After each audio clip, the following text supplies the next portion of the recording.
ये दावा है, विश्वास है कि जो बिल्कुल इंग्लिश में कुछ भी नहीं जानते उनको भी अंग्रेजी बोलना सिखाना मेरा ड्यूटीज है।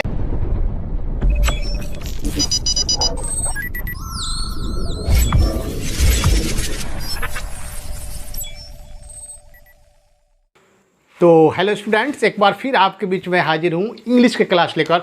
और मैं इसके पहले क्लासेस में नंबर देना मैं भूल गया। ये आज जो इंग्लिश क्लासेज है ये 6th चैप्टर है। और फ्रेंड्स से मैं जब भी क्लासेस लेता हूँ तो प्रीवियस नॉलेज स्टूडेंट से लेता हूँ कि आप हमने जो दिया क्या आपने लिया।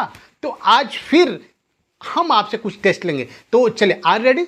यस। तो are you ready to go to market? Yes, I am ready to go to market.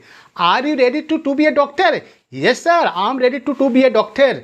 Are you ready to talk to the chief minister? Yes, we are ready to talk to the chief minister.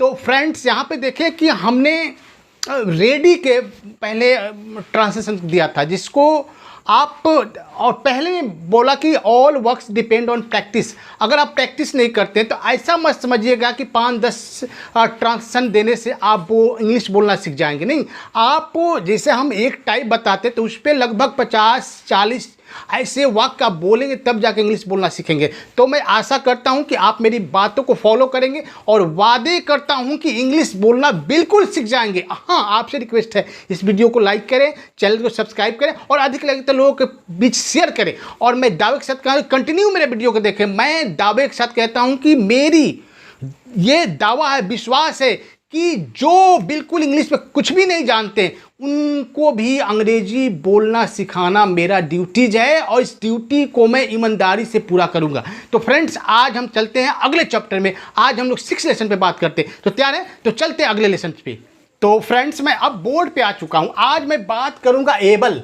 और able का मतलब आप जानते हैं कि able का मतलब लायक होता है ना। एबल का मतलब क्या होता है? लायक होता है। तो इस पे हम लोग ट्रांसलेशन बनाएंगे। तो आज देखिए यहाँ पे हमने क्या लिखा है कि आई एम, मैं लायक हूँ। आप देख सकते हैं मैं लायक हूँ। तो मैंने बताया था कि ट्रांसलेशन बनाने से पहले हम लोग सब्जेक्ट को ढूंढते हैं। तो उसी तरह कौन लायक प्रश्न लीजिए, कौन लायक है जी? तो मैं मेरा सब्जेक्ट हो गया। उसका जस्ट हम लोग वर्ब का यूज करते हैं हूँ, यानी हूँ का इंग्लिश एम होता है और लायक का able, I am able, no problem. अब इससे थोड़ा सा और भी आगे बढ़ते हैं। मैं बोलने लायक हूँ। तो कौन बोलने लायक है जी? मैं। फिर वर्ब क्या है? हूँ, तो एम। और लायक का क्या होता है? एबल। और बोलना फिर यहाँ पे क्या है? बेसिक वर्ड है, तो to speak, I am able to speak, no problem. 3rd number sentence देखते हैं कि मेरी छोटी बहन अंग्रेजी बोलने लायक है। डेफिनेटली मेरी छोटी बहन अंग्रेजी बोलने लायक है। तो आप उसी तरह पहले सब्जेक्ट को चूज करेंगे, कौन अंग्रेजी बोलने लायक है। तो आपको आंसर मिलेगा मेरी छोटी बहन। तो मेरी छोटी बहन क्या हो गया? सब्जेक्ट हो गया। तो माई यंगर सिस्टर, मेरी छोटी बहन का इंग्लिश क्या होता है? माई यंगर सिस्टर। अब क्या होता है? वर्ब क्या है? इज। और लायक का क्या होता है? एबल। अब बोलना का इंग्लिश होता है टू स्पीक। अब बच गया इंग्लिश। तो आप इंग्लिश जानते हैं, जितनी भी लैंग्वेज होती है, इंग्लिश, हिंदी, फ्रेंच, ये लैंग्वेज है, तो उसका पहला जो लेटर होता है कैपिटल होता है। कहीं भी लिखेंगे तो पहला लेटर कैपिटल लिखेंगे। तो my younger sister is able to speak English, no problem.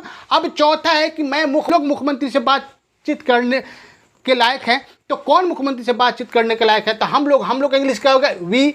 Definitely उसका हाई का इंग्लिश आर हो जाएगा, क्योंकि हम लोग प्लूरल है तो भर भी प्लूरल होगा।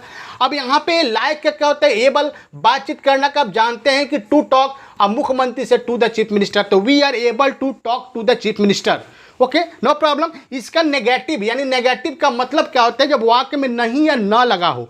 तो मैं आपसे बात करने लायक नहीं हूँ। कौन आपसे बात करने लायक नहीं है? तो मैं हो गया। उसके बाद जस्ट वर्ब का यूज करते तो एम हो गया, और उसका नहीं का इंग्लिश का तो नॉट हो गया। उसी तरह लायक का एबल, बात करने का टू टॉक, और टू यू, तो I am not able to talk to you, okay. या आप दूसरे तरह से बना सकते हैं, यानी नॉट यहाँ पे एबल के हटाकर, नॉट हटाकर अनेबल कर सकते हैं। यानी I am unable to talk to you, I am not able to talk to you, या I am unable to talk to you, यानी एबल का अपोजिट क्या होगा? अनेबल। तो अनेबल भी यूज कर सकते हैं, ओके। यहाँ पे देखिए कि आपके दादाजी पैदल चलने लायक नहीं है। तो डेफिनेटली यहाँ पे आपके दादाजी पैदल चलने लायक नहीं, तो कौन पैदल चलने लायक नहीं है? तो आपके दादाजी। तो आपके दादाजी का इंग्लिश क्या होगा? Your grandfather. यहाँ पे सिंगुलर है, इसलिए हाई का इंग्लिश क्या करेंगे? इस कर दिए। और नहीं है तो नॉट लगा देंगे। लाइक का क्या होगा? एबल। और चलना का टू वॉक या टू मूव कर सकते हैं। ऑन द फुट का मतलब होता है पैदल, यानी your grandfather is not able to walk on the foot, okay. या आप यहाँ पे पहले बताया कि जो नॉट है तो नॉट भी नहीं जोड़ना चाहते तो आप कह सकते हैं your grand father is unable to walk on the foot, unable भी लगा सकते हैं।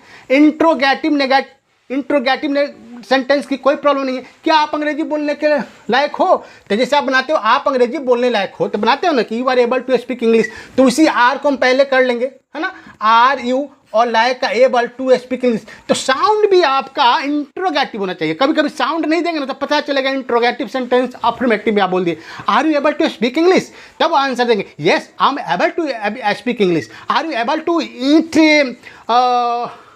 बनाना, yes I am able to eat banana. Are you able to go to market, yes I am able to go to market. यानी sound भी आपका interrogative होना चाहिए। क्या मेरी बहन डॉक्टर बनने लायक है ना, तो मेरी बहन डॉक्टर बनने लायक आप तो बना लिए हैं कि my sister is able to be a doctor. अब इंट्रोगेटिव है तो इसको बाहर कर लीजिए, is my sister able to be a doctor, no problem, इसको आराम से बना सकते हैं। अब इसके बाद जस्ट हम लोग देखते हैं, इसके बाद फिर हम लोग बातें करते हैं।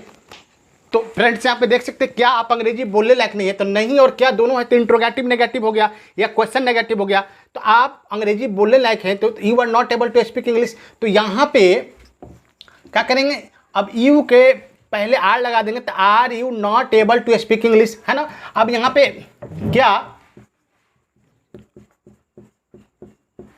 आपके दादाजी बाजार